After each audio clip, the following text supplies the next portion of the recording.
Hey everyone, I'm Ashish. Now you might be wondering what the heck is being Banglore-d?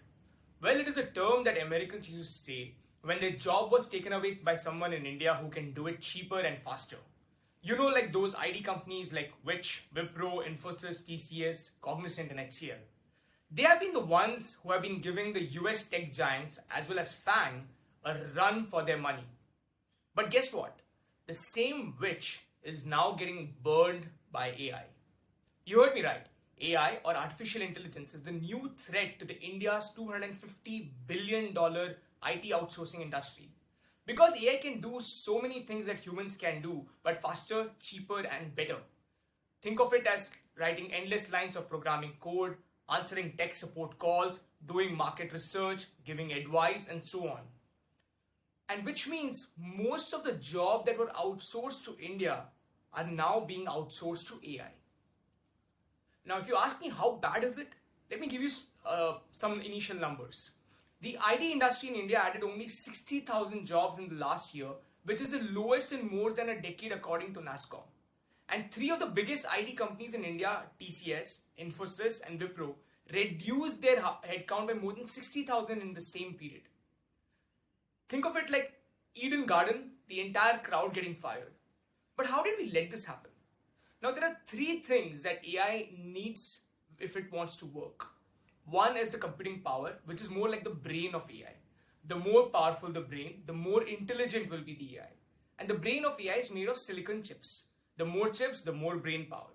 And guess who is consuming the most silicon chips in the world? It's not India, but US and China. Two is the data, which is like food for AI. The more data means the more food, which means more growth. And data is everything that we do online, like what we search, what we watch, what we buy, what we say, and so on. And guess who has the capabilities to collect most of the data in the world? All e-commerce giants, think of all the big names from US and China who continuously keep storing and consuming consumer data. And third is money, which is like fuel for the AI. The more money, the more fuel, the more speed. And money is what you need to buy the chips, to collect the data, to train the AI, and so on. You already know where the investment happens. So you see, India is lagging behind all the three things that AI needs. And that's why the Indian outsourcing companies are really not good at making their own AI. They're still relying on the old methods of hiring people and writing code. But the key clients in the Western world are no longer looking for these old methods. They have options like Microsoft and Google, who have now invested billions of dollars in developing their own cloud services as well as AI models. The clients prefer using these AI models to things that Indian IT outsourcing companies can do, like writing code, answering calls, doing research. We talked about this. Okay, so does this mean we just need to invest more? It may not be as simple as that, and there are a few reasons around it. The first one is the low-end service provider tag. Most of the Indian IT jobs are low-end services like call centers, which are likely to be replaced by AI soon. According to Nasscom data, companies needed about 27 employees to earn $1 million just 5 to 6 years ago. Now that number is 21 and is decreasing further. AI has already accelerated trends that are making industry less labor intensive. So we need to think about much higher in the value chain. The second is the gap in the AI focus. We're also behind the curve in organizing ourselves around AI. Our outsourcing firms were caught off guard by the slowdown in the market and had to quickly either acquire AI-specific companies or restructure their organization around these new technologies.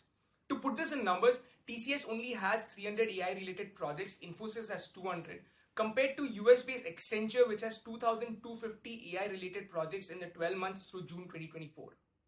And the third is the lower consumer demand. Consumers are looking for a higher return on investment, and the changing cost of technology dissuade them from participating in any long-term partnership. At least two Indian companies, HCL Tech and Birlasoft, have said that the usual 10 to 12-year deals, the long-term arrangements, are now ending in 4 years. It's all lost.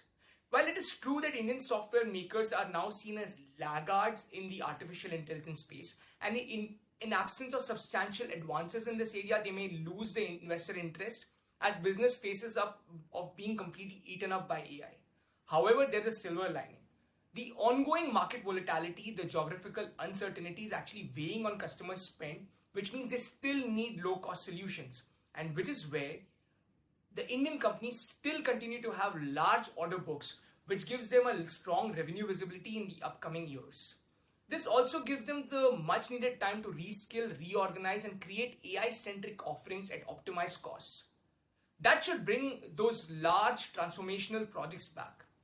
The prospects actually look much brighter than we initially started. The recent IT sector research, Gartner, they predicted that the IT services spend would increase by 9.7% for the calendar year of 2024 as opposed to 6.1% anticipated growth which was predicted earlier. So I'll be holding pattern for the stocks in the which category, at least in the Indian IT outsourcing market. As some of the early AI plays emerge, especially in the Gen AI or the generative AI domain, we will come back and recalibrate and recalculate what we need to do for each of these companies.